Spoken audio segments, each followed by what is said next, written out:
Welcome to This Week in Hearing. I'm Shari Eberts, and this week we have two guests, Rylee Foster, the first ever athlete with hearing loss to sign with a Division I professional women's soccer team, and Trip Neal, the founder and COO of Dallas Trinity FC, the team that signed her. Neal is the former president of the USA Deaf Soccer Association, and like Rylee, he also made history by holding the most career appearances of any U.S. deaf men's national team player. And while busy as a goalkeeper for the team, Rylee is also a Phonak Ambassador. So she's here hoping to spread some awareness about hearing loss, break down stigmas, and shine a light on the importance of wearing hearing devices. So thank you both for being here. I really appreciate it. Oh, thanks for having us. Really appreciate it as well. Thank you, Shari. Excellent. So, every person, as we all know, right, with hearing loss has a story. And so, I was hoping to just hear a little bit about yours. When did it start? How it progressed? And maybe we'll start with Rylee for that one.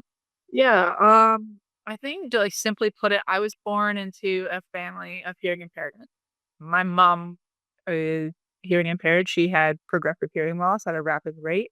And by the time she was in her early 30s, I want to say, even late 20s, she had basically little hearing left. And that's what led her to become a candidate for a cochlear implant. And at the time, Canada was doing research to prove to the government that adults would be more efficient with two cochlear implants rather than one. And I know for us, it would make so much sense, like having 2 ears to hear the general population, but obviously research needs to go into that. So my mom's hearing impaired. And then when I was a kid, my youngest or my middle sister, there's three girls, and I'm the oldest. The middle child was struggling in school at the time, so they had her tested, but they wanted to use me as an example of what good hearing should look like. I was successful in school, I didn't have any complaint. Um, Funny story is I ended up being the one with hearing impairment, and my sister was completely fine at that time. So that's kind of the stage where I found out that I was hearing impaired, when that was in the third grade, and then from there, it just luckily for me, it was a stable impairment, I would say. My hearing loss hasn't significantly dropped after my car accident. That's when I kind of explored it a lot more seriously because I noticed with fatigue and everything like that, I was not hearing as well. Yeah. Right. That's funny that I guess you were doing so well compensating, I guess, for your hearing loss. Everybody just assumed that your hearing was typical, which, often happens to people, right? Because we do use all those communication skills almost naturally because we have no choice. Exactly. And in my household, it wasn't like I was going without where I didn't have people who could communicate well to me. We had to communicate well for my mom. So that was kind of a normal thing, screaming, yelling at each other, very much so enunciating our words and proper mouth techniques, I guess is probably the best way to say it. So I wasn't going without. And in the classroom, I was very cognitively focused. I really concentrated a lot. And little did we know that was a compensation method for my lack of hearing. So, yeah. Interesting. Yeah. And so, Trip, what about you? What's your story? Yeah, so I was actually born hearing, and I contracted bacterial meningitis when I was 1.5 years old. My parents got me into the hospital, and obviously through that battle, ended up losing my hearing completely in my right ear and uh, partially in my left ear. So I wear an aid in my left ear, but my right ear is not a candidate, not even for a cochlear. So, um, but um, I did do, deaf school and speech therapy kind of growing up, through kindergarten, and then at that point, I just transitioned, full-time to mainstream. Mhm. But my mother was a special education teacher by background, so, I think that those skill sets and tools that she kinda picked up in her professional career, really helped out a lot with my development and my ability to kinda get over into the mainstream world.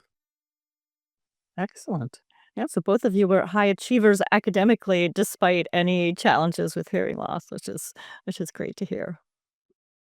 So it's not every day that people meet two accomplished athletes, or at least for me, that is not my everyday occurrence, especially athletes with hearing loss. So What got you into soccer in the first place?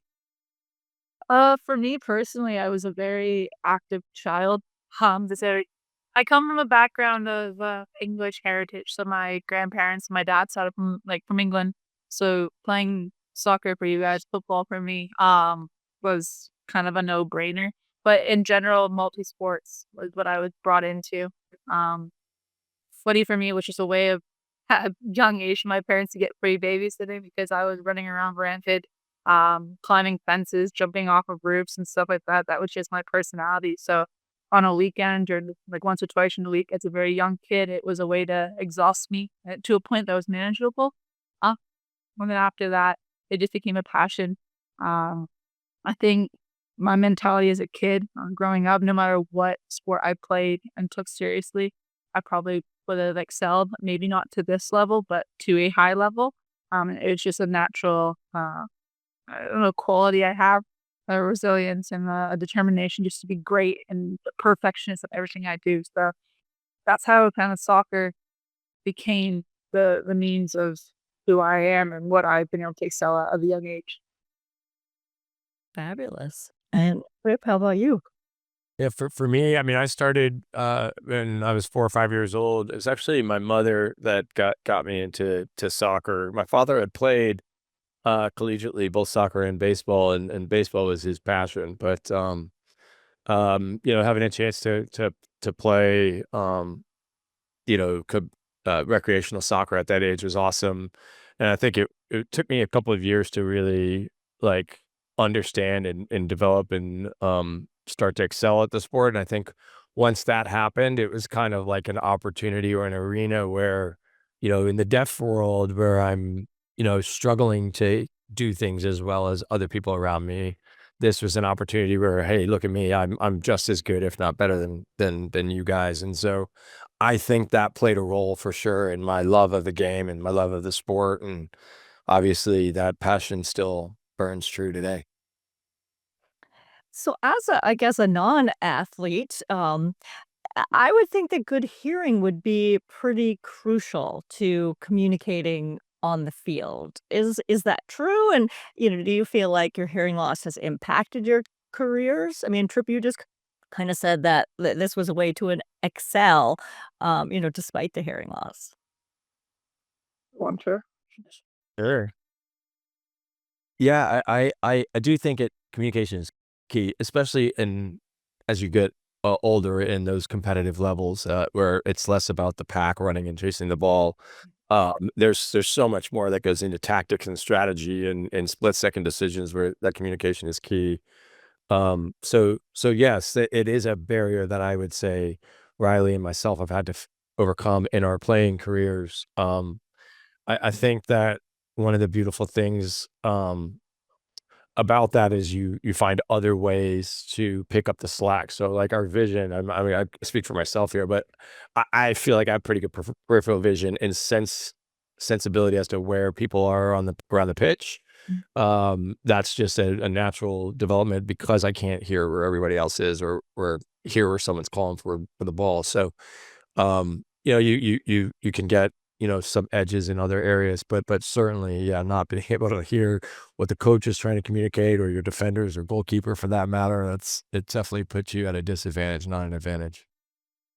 Yeah, I see the same. I think for me personally, my position, I'm quite an isolated position. I'm a goalkeeper, so unlike Trip being in the middle of the pitch and whatnot, having everyone through 60, I kind of give the instruction. So I've learned that my communication for other people to hear me, knowing that I can't hear them properly, has to be very, very precise, very articulate, short, sharp to the point. However, when it comes to getting instruction from the touchline, especially at the Cotton Bowl, where everything is so far away, there's noise coming from one side, another side, and then you have planes flying over your head. I typically struggle in that avenue, but that's where you rely on your coaches to like translate information from the team, and then it gets back to you. But for the most part, I agree. Like when you have one sense that's like decreased or like being hearing impaired for us, like your other senses take over. And I agree that my vision, my peripheral vision is so good. And it's almost so good to a default because I always see things 5 steps ahead. So maybe I'm not making the easy pass, but I'm looking, oh no, like they don't have another option further up the field that'll probably combust us later on. Uh, and then the alternative, it's a weird thing to describe. And I always try to say it to my husband, like you can just feel when things are going on. And I don't mean feel as in vibrations, but you just have this innate like ability to know what's being like, when someone's speaking to you, but you can't hear them. It's a weird thing that's going on. So you're always switched on cognitively. Your focus is heightened. I can't. Most players can probably walk around and go, "Oh yeah, like look at the flowers." I don't know. They just take in the surroundings. Like the minute I switch off is the minute I miss probably a whole episode of what just happened because I can't hear it naturally. So there's a positive of that, meaning that I'm switched on all game, like 100% switched on, 100% focused. I'm taking in every little picture that I see, and I think that's a very positive thing. It becomes a superpower in a way. My husband always said that right? It's a superpower because you get to be able to do everything else at a heightened level, so you compensate for it differently. And my reaction as a goalkeeper are so much more quicker because of the fact that I'm seeing things faster before it even happens. You're anticipating where players are. I know where I need to be. I know I can get a cross or a block. Like there's a goal that went against us the other day. I had seen that player probably 5 seconds prior to the ball actually getting to her. And it's just a visualization. You have to be able to see it. Mm. So you're kind of anticipating, right? Because you're just on that high alert. I think that happens with not even in it obviously happens in sports, but not just in sports that I think people with hearing loss, because we're using so many other senses, we are sort of at this heightened state of awareness. Even just walking down the street, right? Like, is there a bike coming? Is there a car turning? Is there a pedestrian here? Is that a sound speech? Should it be be looking over here? And so it's interesting you've been able to translate that into success on the playing field. So that's wonderful to hear. I love that. So when you guys are playing, do you talk about your hearing loss to your teammates? Do you disclose that? And what reaction have you found from that? And are there ways or things they can do to help you? Or are you really sort of on your own in terms of that? Um, I think it's from my experience, I've only grown up in eh, I guess it's the more able side of sport. So not playing at on the deaf teams and whatnot. And I think for the longest time in my life, not that I was like afraid to own who I was and my disability per se, because I embrace my mother all day. Like it's normal to me. Like there's no issue in my life about it. But it wasn't something that I get on a pedestal and be like, hey guys, by the way, this is my disability and I need assistance here. It was more something I just cope with because I don't think I really truly realized how much I compensated for it. So it actually wasn't until my car accident where I sustained a brain injury and I realized how much mental fortitude, mental focus, mental like energy I had to use to hear when I couldn't allot all that spare energy I had as a natural person without a brain injury. I could hear no problem, what I thought. But as soon as that energy went away and I couldn't actually put it towards focusing on hearing. I became so exhausted. I wasn't hearing. I actually thought had more damage to my ears after the car accident, but the reality was it was just I didn't have it in me anymore. So that's when I had to speak up. That's when I had to become more articulate about my disability and embrace it a bit more. And it wasn't until I came to Dallas, to be fair, where I was just like, yeah, this is who I am. And I think that's just like a maturity thing because first of all, I'm coming into a club that was very accepting. When I first signed for the club, I had no idea what I was like, the community I was walking into, to put it easily. And then my dad is actually the one who said, "Oh, by the way, like, your ownership group are very invested in the hearing community," and that's when I sent an email to Trip and be like, "By the way, we're best friends." Uh, hey, that was humbly what I said, and I thought it was really unique to be able to come into an environment like, my first meeting, we had a medical, meeting to go over like, all the people who are invested in our medical side of the game, and one thing that kept on being spoken about was everyone needs to hear, so speak with the microphone. Everyone deserves to hear. And I thought, wow, like that's really powerful because yeah, there's two people in the room who are hearing impaired. However, even if you're in the bathroom, not everyone articulates well. It was just a really unique experience. I'd never had that before. So I'd say my journey of being able to be proud, articulate, and like immersed in a culture that really accepted it kind of has come full circle now at Dallas Trinity versus before everyone accepted it. They're like, cool, they had a lot of questions, but it wasn't something that was not tolerable, but no one really adjusted anything. It was more just spoke about, "Cool, you're hearing impaired. What does that mean? Like, so how do you hear me now? Like, but you're not wearing your hearing aids in the pitch. How does that work?" It is more curiosity rather than there's actual action being taken at the pitch level and then higher up to allow people with disabilities, myself and Trip. But there's more people who have different learning disabilities and whatnot who are able to be effective in the environment, which is really positive. So, Trip, how did you cope with it when you were playing? And then now also, it sounds like you're setting this great example within the team and the management to make sure things are accessible. I my father was my coach growing up until I got into competitive club soccer, and then it was just letting my coach know. It wasn't something that I like Riley talked about. Didn't want to get on a pedestal and announce to the whole team, "Hey, look at me, I'm deaf, and I need you to compensate for that." That was never my experience either. Same thing in college. Like my college coach knew, and my teammates that were close friends knew, but it wasn't like I really went around and shared that information or came forward with it. But it's interesting. I didn't play with hearing aids either. Like that was just my comfort level around it. And maybe I'm much older than Riley, unfortunately. But the technology is so good nowadays. Maybe that might have been different if I was getting into the sport this day and age than when I first started. But yeah, I think uh the other side of that experience is obviously getting a chance to play for the US deaf men's national team, where that was open and inclusive, and part of like our team meetings and our bonding opportunities is to learn everybody's story and understand how they got to where they are today and how they got to be a part of the club or the deaf men's national team. And so um, that journey's been eye-opening because that's really where we do talk about it and we do understand what each other needs. And obviously in the deaf sports world, it's a little different. They try to level the playing field where nobody has assistive devices, so you're not so focused on that individually, but more on like how do you communicate as a team collectively with an interpreter and a coach on the sideline. So yeah, I think it's just different experiences, across the board there, but, can certainly relate to, not it's not like a badge of honor that I wear around announcing, and quite honestly, when Riley, was getting signed, by our club, I love that we signed her for her talent.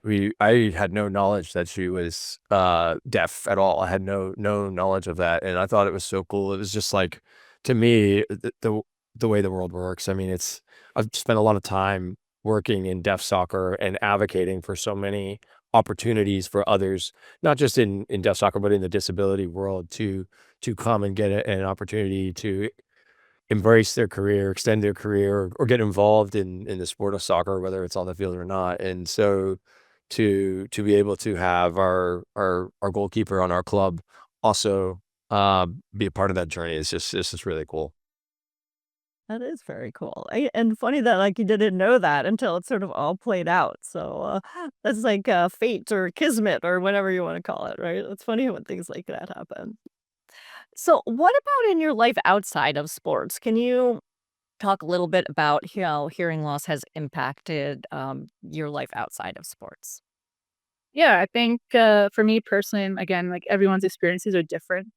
Everyone's friend groups are different, and where they live and the culture they're from affects that. But I think for me personally, I don't think I realized how much I struggled on a social level until I got older. Until I realized like why maybe I was apprehensive. Why did I just develop so many anxiety? It was really interesting to reflect on. And again, I always circle back to a car accident that I was a part of and the setback that it put me on. But it made me have a lot of introspective moments, and I became like physically disabled for a long period of time. So I had to rely on different things, but I struggled with just regular relationships, like communicating within relationships, and it wasn't necessarily the one-on-one, it was the big groups. And I think being a female, especially, big groups are normal. Everyone's part of a big girls group, right? Like, everyone has their friends in high school and elementary school, but that was never me. I was never the person part of, like, a team sport who was in the huddle of all the girls talking, because I really struggled to hear them. I really struggled to take all the voices at once and put them in my ears and be like, "Yeah, I get what everyone's saying." Like, I had to focus on one. But the problem is in girls groups at 15 are talking at the same and help pick up on all of them, right? So it's quite challenging. But it's a funny joke in my family, but I'm considered the mute one. Now I talk a lot. I'm always talking to people. I'm always expressing myself, but I I'm a lot more reserved because I'm analyzing and hearing everyone. And you think that'd be unique in a deaf family where we have multiple people who are hearing impaired. So it's a weird balance. But I struggle socially. I really did. In school, I spent all my energy learning and being present in my classes so that when it came to social hours or lunch hours or whatever, there wasn't time for that, and that's why I think I thrive so much as a goalkeeper. It's because that's so independent. I'm in my own little world. I don't have to communicate with every single person all the time. I'm working on myself. I'm independent, and I think, yeah, outside of footy, like, that's where my independence comes from. It's just figuring it out on my own, but it took me until my adult ages and later on in my life really to actually acknowledge that, and no longer do I get that, like, fear of going out and not understanding that, like, why don't I wanna go out for dinner with the whole team instead of the table? Why don't I wanna go and skate with the whole team? It's because that's actually exhausting. It's not even the fear of not being able to hear, it's the exhaustion after, the mental exhaustion that's I think a lot of women in the deaf community in here, like, struggle with. Oh. And I think that whole exhaustion aspect really speaks to the idea that, like, we hear and communicate with our brain, really, not just our ears, right? And so it's just all that extra energy, which maybe for people who have typical hearing, you don't have to expend so much visual energy, right? Looking around, making sure that you're attending to something important, using visual cues like lip reading or body language to understand. So, yeah, it makes sense that that would definitely impact your relationships growing up, and I think it impacts our relationships all along. We need to make sure that we're advocating for ourselves so that our communication partners can understand that, there's gonna be a little bit extra work on both sides of the equation, to make it work. Yeah, I think what's also really important to note is that being hearing impaired, there's so many other levels of how you hear. Like, just because we wear aids, for example, doesn't mean I can hear better. It's an assistant, like, it's like glasses. Glasses make you both see better, but if you take those off, you can't see. Whereas hearing aids, they input the sound, but how our brain registers the sound is completely different to how like a lens would make someone see. Yeah. You actually have to work on hearing. You can't just hope it's gonna work. Like, I know my mom has cochlear implants, and God bless her. She has, like, ninja robotic hearing compared to the average citizen, but she still can't hear because you have to actually focus and consciously be present all the time. There's no switching off. A lot of people talk about hearing fatigue. You get home and take them off, and you're like, "Ha, this is so much calmer." So that's the kind of stuff that people kinda neglect, and that's why I think it affects socially. Because when we're on the pitch and we're working, you're in a work environment, corporate world, whatever, you're on all the time. When you get home, there's no time to go for a coffee with everyone else. There's absolutely no energy for it. Like, you need to reserve that because the next day I have to perform at that level all over again and expend all that energy just to be able to hear. But technology is getting better to assist us, but it's still not like that. Right. Yeah, I think a lot of people misunderstand that about hearing aids and hearing devices. They think like, oh, it's just going to be like glasses where you sort of put them on and it's like snap, everything is sort of back to normal or what have you. And the technology is fabulous for hearing aids, but that hasn't gotten there yet. So I think that's an important thing for people who wear the devices, to understand, and sometimes it's hard for us if people don't tell us that up front, right? We have different expectations, and it's important to explain to our communication partners about that as well, because they may have assumptions that are not accurate, and not because they're trying to hurt us, but because they just don't have that information. Exactly. And what about you, Trip? How about your life outside of sports? Yeah, absolutely. But just to piggyback off of the exhaustion standpoint, Yeah. my niece on my wife's side, so not genetically related, right? Unfortunately went through a very similar experience that I had. So she had bacterial meningitis, and ended up getting a cochlear out of it. And she is going through that process where she's learning how to do the hybrid hearing with natural sound in one ear and cochlear in the other. And there's programs and there's tutorials and she is exhausted by the end of the day. I mean, that is a real factor in it all. I can relate a little bit, like, so my experience, off the pitch, right? As a kid, I mean, I would come home. This is again what my mom would tell me. I don't remember doing this, but so I would come home and just take my hearing aids out and throw them down. I was like exhausted from all the inputs that were going in, or hearing aids, sorry, and throw it down. I would always have like a second lunch box. It was like lunch, and then the other one was like the AM FM system that the teacher would wear, and then I would have get all plugged in. But yeah, I don't think I realized how much I was missing until, like, really in college when I remember maybe after college when I started watching some TV shows with captions. I never used captions. I was like, reruns of old shows, Friends episodes or whatever. I was like, "Oh, man, this is, like, 3 times as funny as I realized." I just didn't catch all the jokes or the humor. I remember seeing Elf after I'd seen Elf in the theaters, but, like, later with captions, and was just blown away about how funny that movie was. But, there's other coping mechanisms too, like, obviously, sitting in the front of the classroom, asking for teachers to turn and face, a lot of lip reading. That was I'm really dependent on that. Like, if you're facing in the same room, but facing the other way, like, I'm gonna struggle. And sometimes it's just, like, naturally just, answering, "Yeah, that sounds great," or "Okay," not knowing what somebody said, and so different coping mechanisms just to not always have to, "Hey, can you repeat yourself? Can you I couldn't hear you, say it again." So, my wife, I get in those habits sometimes at home, and my wife will catch me, she's like, "You didn't hear what I said, did you?" Like, "Alright, you got me on that," but, Her, good for her you making know, fun of I it. Yeah. so but I'm mindful too because 'cause I've got kids, I've got 4 kids, and I'm careful about, like, asking them too much to repeat, "Hey, I didn't catch what you said. I can't hear you." Like, when I'm driving them, I can't see their lips. It is a hard experience, so, but yeah, that's part of life. We get through it. Absolutely, absolutely, and that's a part of in our book Here and Beyond, we sort of put out this operating formula for living more skillfully with hearing loss because it's not something that you necessarily learn from your audiologist that first day, or if you don't have anyone in your family that can sort of show you the ropes. How do you find out about all these other coping mechanisms so that you can find that energy in yourself, right? That mental energy and physical energy to advocate for yourself and to educate others so they know how to communicate better with you, right? So that maybe you don't have to ask for repeats all the time because they're looking at you and they're enunciating and they're, spelling is a hard word if you're not catching it. And so it's really just like a two-way street that we have to, be the leader, obviously, but we can bring people along the way to assist. I agree.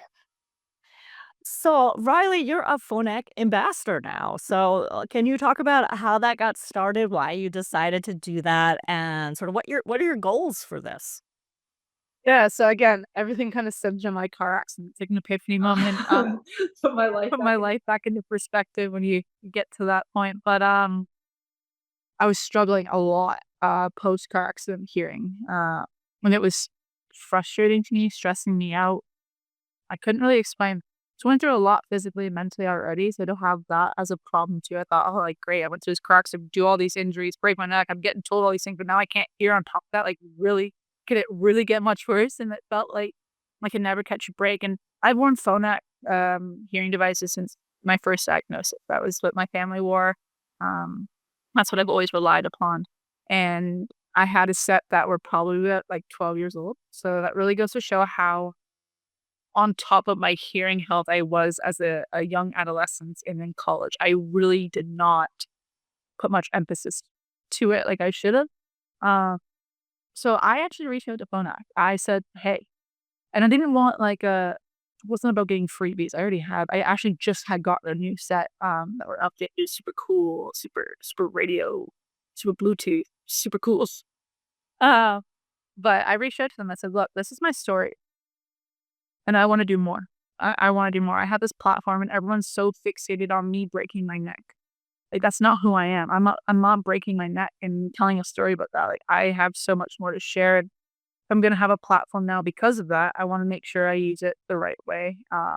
Being a professional athlete, you're blessed with the opportunity to impact other people's lives, to be a role model, to be a leader, and I just didn't feel like I was connecting not that I don't connect to the kids that are able but I was disabled. I am disabled in a way, right? And I felt like I needed to do more. So that's why I reached out to Phonak. I was like, can we just work together at some space?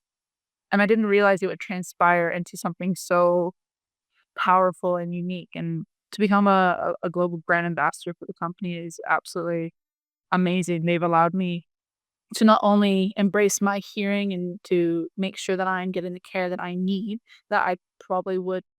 I mean, it's like glasses. How long do people have glasses and not go get their eyes checked? You know what I mean? Like, it's one of those things. And Phonak enabled me to take control of my hearing health opportunity level, but also to use my platform and now in opportunities like this to actually speak. And did I know I was going to be the first hearing impaired Division One athlete? No, I had no idea. Like that to me, it's not the research I do, but thank gosh everyone else does it because now there's moments that we get to impact younger children's lives. And I don't know about you, Trip, but I didn't have a person to look at and go, wow, you're hearing impaired. But now that I'm part of Phonak's brand ambassadors, there's so many different people who are also hearing impaired competing at the highest level. And like, I won't include names just for their own privacy and whatnot, but there's people competing at the Olympics and X Games and whatnot. And Phonak supports them, and we use all of our abilities and musicians even like the highest level performance, all wearing Phonak and working together to deliver the same message and sort of advocating for our community and disabilities in general because everyone's included. And it was really important for me to have that. I come from a family of people who struggle, not only my immediate family, but my mom's side of the family. It's something that's becoming so much more common. I moved to America and I have little girls coming up to me and boys with hearing aids. And I'm going, whoa, I never saw that as a kid. Like I was the only one in the room, only one in the community. So to see that is just crazy. And to have them come up to me, come talk to me, not just like say, hi, can I have your autograph? To tell me that they're hearing impaired.